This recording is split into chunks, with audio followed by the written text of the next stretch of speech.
Welcome to Coffee with the Mayor. I'm Deb Trelli, and we are broadcasting live from the top of Tampa Bay in beautiful downtown Oldsmar with our host, Oldsmar Mayor Eric Seidel.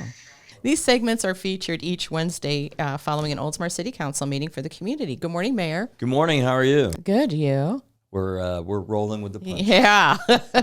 Before we begin, we encourage our viewing audience to submit any questions they may have during the segment by commenting on our Facebook live feed, and we will do our very best to try to get your answers. So, just in case we don't, you can always email Mayor-seidel directly at eseidel@myoldsmar.com regarding anything we discussed today. Coffee with the Mayor was developed by you to keep our residents, businesses, and community partners informed on highlights from last night's council meeting. Any interesting comments during Citizens Open Forum? There were actually a few that were really interesting and informative, I should say. Nice. Before I start that, let me just say happy birthday to Councilmember Gannon. Aww. I think she turns 39 today. Wow, we're all 39. Oh, wait, I wasn't supposed to say that. That's all right. But happy birthday, Katie. Nice. Yeah, there was some interesting information. Let me start off with the VFW post 12185 Oldsmars. And the auxiliary is doing a program right now leading up to, let me see if I look can at that. I get the prop. Oh. Right? And so these are yard flags, and it says, "You've been flagged." Nice. And so it's pretty cool. And, of course, how beautiful would it be to have these in all of the yards all over the city? And so they're working on that. And also it has information in the package about flag etiquette and those types of things. Oh, wonderful. So it's a really good service that they're doing. I would suggest, because they don't have it updated on their website just yet, they're all volunteers. And so if you go to their Facebook page, which is Oldsmar VFW Post 12186, you will be able to message them about what information. And it's not my head bobbing. No. We're trying to get the picture right. But anyhow, So go check it out. They're doing a great job. Secondly, Craig and Tony Gross came. They wanted to thank the city for our support of the Gold Star Family Picnic that they hosted recently. So they wanted to thank us for that. And also, Brigadier General Stephen Snelson, who is with the U.S. Air Force, sent us a thank you letter that they shared as well, because we put together care packages that were sent overseas. This is the soldiers under him were the ones who were charged with airlifting out both our troops as well as civilians who were leaving Afghanistan. And so we sent them a care package. They sent a very nice letter. That was an effort that was led by the Grosses, and they sent us a nice letter that he shared. Also on December 12th at 4 p.m., a group tribute to the troops. They're a motorcycle. They come on motorcycle. It's very impressive, very moving.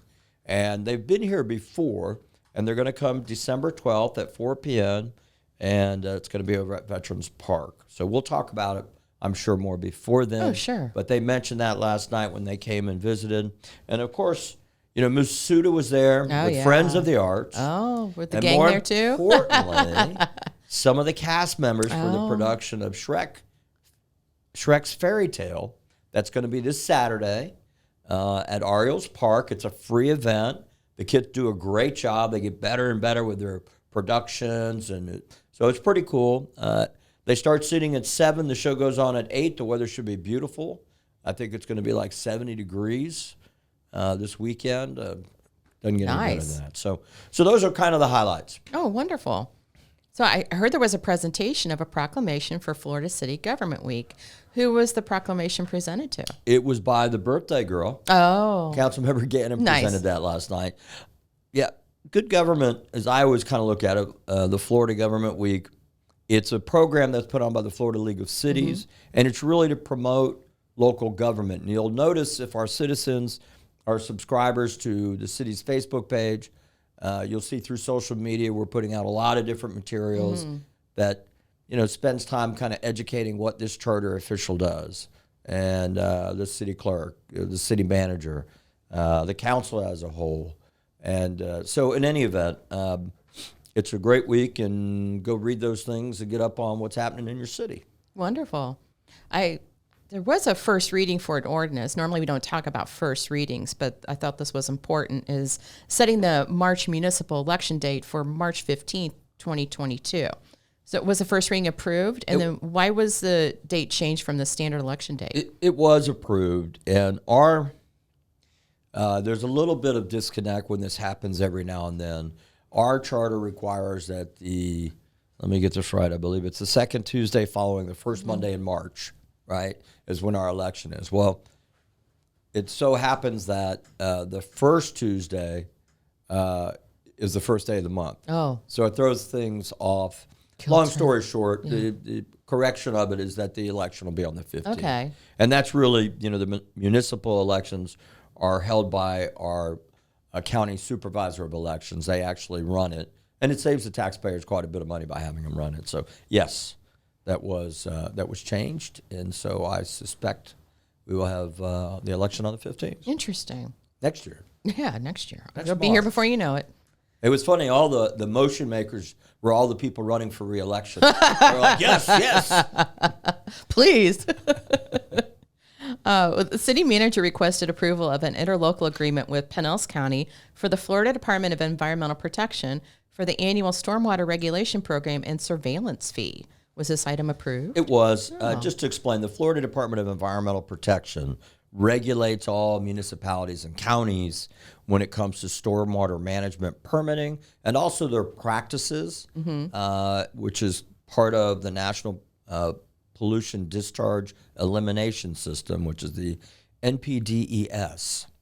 And so essentially, here in Pinellas County, there are, I think, 21 cities that are all permitted jointly. And Pinellas County is the lead person on the permit, if you will. And so they get a large bill.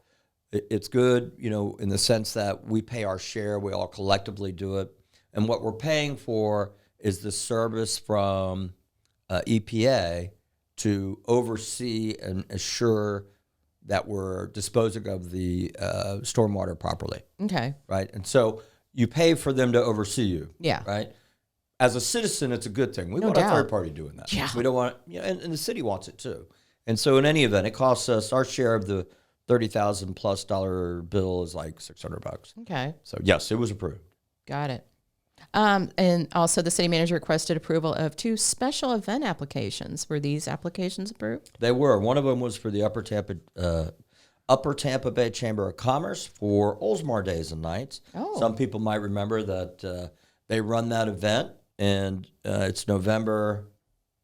That's not Oldsmar Days and Nights. That's actually I'm sorry. Celebrate Oldsmar. My bad. That's okay. Oh, dear. That's all right. I was going to say, because I made a joke about it. Someone, you might remember that the city used to run Celebrate Oldsmar. That's true. And this year we handed it off because the city is doing a lot more smaller boutique type of events with our own staff. And, of course, the chamber is excellent in putting on these large, massive events. So we passed it off to them. And so it's going to be November 19th through the 21st at Orioles Park. And so we did waive the fee. I was joking that, saying, we got them to take it over for us. Now let's charge them for it. I don't think the chamber thought it was. No, not at all. The other event was an event that benefits Oldsmar Cares. It is being done by, it's called 108 Sun Salutations Winter Solstice Yoga. Oh, my. I know I butchered that. I had to. And I won't tell you. And Amy's going to kill me. No, correct me on it. Get it Solstice. Right. Solstice. Wow. We all learn something new every day, Yeah, no. It's December 19th at Veterans Memorial Park. I believe it's Hands and Heart. Oh, yeah. Amy. Okay. Amy's putting it on. Yeah. She's running that. And it's over at Veterans, which is very, we don't allow a lot of events over there. Yeah. But this is kind of that chill event where the beauty is nice. It'll be terrific. We decided that the city manager was going to go to it and do some yoga. Oh, I would pay to see that. Yeah. Yeah. And our city manager said next year. Next year. Because he's retiring this year. So, yeah, they were both approved. Amy, sorry if I butchered it. Aw. But At least I admitted I Oh, good. And traditionally, the city council considers canceling the last meeting in December, and you guys discussed this further last night. So how did that discussion go? It was good. Every year we look at that meeting and typically cancel it. Yeah. And we do that because of a couple of reasons. One, we normally don't have a lot on the agenda that time of year. It's a very quiet time. It's the holidays, of course. And we also, not just for the council members, but most people probably don't think about it, but every one of those council members has a lot of staff hours behind it. And so it just means for a more flexible holidays for staff. And frankly, when we schedule stuff that citizens want to participate in, doing it during the holidays is not that desirable. Yeah. So yeah, it was canceled. Okay. Well, yeah, it was canceled. I was going to say we have to vote on it a second time, but we do not. No. Okay. It's a one and done. One and done. Any other key items or actions from the council meeting or announcements? Yeah, one thing I just wanted to make a point of, I'm going to put this up here for every one of you should have got your experience Oldsmar. And I have to brag on our staff for the job that they do. And they're here. Aw. And so a terrific job, Mark, Deb. Thank you. And all the work that goes into it. I know our staff also contributes to it a great deal. But it just went out, and I've already gotten tons of compliments on it. Aw. Santa Mike was fun. Santa Mike was fun. You know Mike Kelzer? No. Mike Kelzer used to be a firefighter here. Oh. And his dad looks very much like him. Interesting. But I know that's Santa. So that's the fire chief's father-in-law. Maybe there's a connection there. Yeah, there is.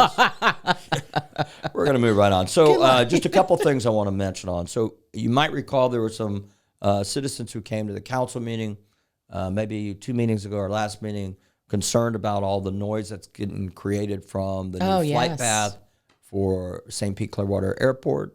And so we did send a letter off to the FAA to their noise ombudsman. Abatement. No, it's a ombudsman. Really? Is actually a person who oversees complaints and acts on them. A buzzman? It's ombudsman. Ombudsman. Oh. It's a legal term. Yes, it is. Because Gannon pointed it out to me right now. Anyhow, for Steve Graber to comment on that one. He's probably laughing right now. But anyhow, we sent a letter out, and I wanted to thank the staff because they really dug into it and looked for specific examples of when there's been times where there's been flights at like 1 a.m. Oh, my gosh. So on and so forth. So we submitted that.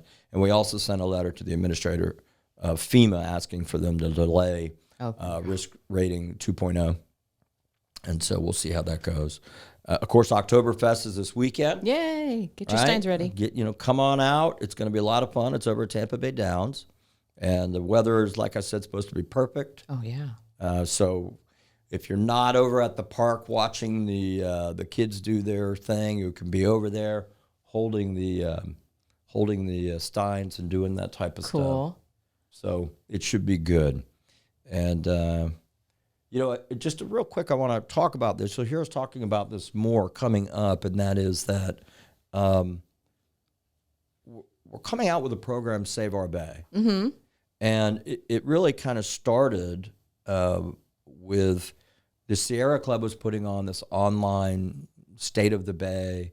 Councilmember Graber was there. I was watching it online, and Myra Berg, who's from Tampa Bay Estuary Program, was speaking, and she's this brilliant lady, but they monitor the quality of the bay, and she made a comment that was, Old Tampa Bay is the least healthy of the entire bay. Our water? Right out back. I like to call it the Oldsmar Bay. Okay. But Safety Harbor doesn't like that. They're not a big fan of that. But in any event, so we reached out to them, and they came up, the Tampa Bay Estuary Program, her and Ed's the director, came up, and we had a meeting with them, and we talked about projects. And, of course, Ashley Painter, who is our sustainability coordinator, she understood that we were trying to look for some programs that we could get involved as a city and involve our citizens to help improve the quality of the bay. So she came back with this program, and they're called Vertical Oyster Gardens. Oh, cool. And so essentially what that does is it's where you get recycled shells from restaurants. So it involves the business community. You know, they shuck the oysters, that top shell they save. We collect them.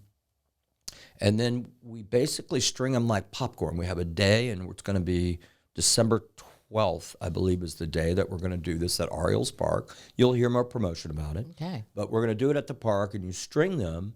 And then what you do is you hang them from docks, and they create like this natural, it's not really reef, but, kind of a natural type of sanctuary, for lack of a better word, that attracts oysters to attach to it and for them to produce. Wow. And I didn't know this, but an oyster actually, a healthy oyster, can filter 3 to 5 gallons of water an hour. Good God, I didn't know that. Right, I had no idea. And so it's going to be a kind of a program to help us start doing more to get involved in cleaning our bay. Okay. It's such a big part. It's not just the bay. You know, that water goes up yeah. Moccasin Creek. It goes up Sheffield.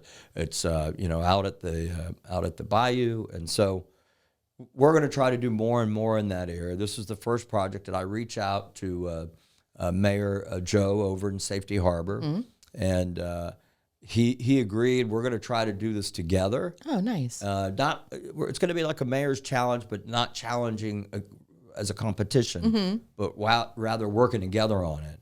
And so I mentioned it last night because you're going to hear more and more about it, and so I'm excited. Wonderful. We're working on saving the bay. And the last thing I have, because I know you're going to not be with us again. I hope your vacation was good. Oh, yes, it was. Felicia Thank did you. a good job filling in. I'm happy she did. She did a good job. Good. But you won't be at the next one. No, following one. Following one, okay. November 17th. Yeah. Okay, so you will not be here because you are being sworn in as president Correct. of the Florida Municipal Communicators Association, which is part of the Florida League of Cities. So congratulations. Oh, thank you. We have another star here, right here in Oldsmar. So we're proud of you. Thank you. Yeah, it's quite an honor. Yeah. That's for sure. So let's see, do we have any questions? I am not seeing any. All right, well, that's probably a good thing because guess what? Out of coffee? I'm out of coffee. Uh-oh. And so it's about time to wrap it up. I want to thank Deb and Mark. Behind the scenes, we got through the technical problems with Plan B. Maybe not exactly what we wanted. But hey, to all of our citizens who tuned in, or who will watch us later, thank you for joining us and have a great day. Enjoy your weekend all. Thanks.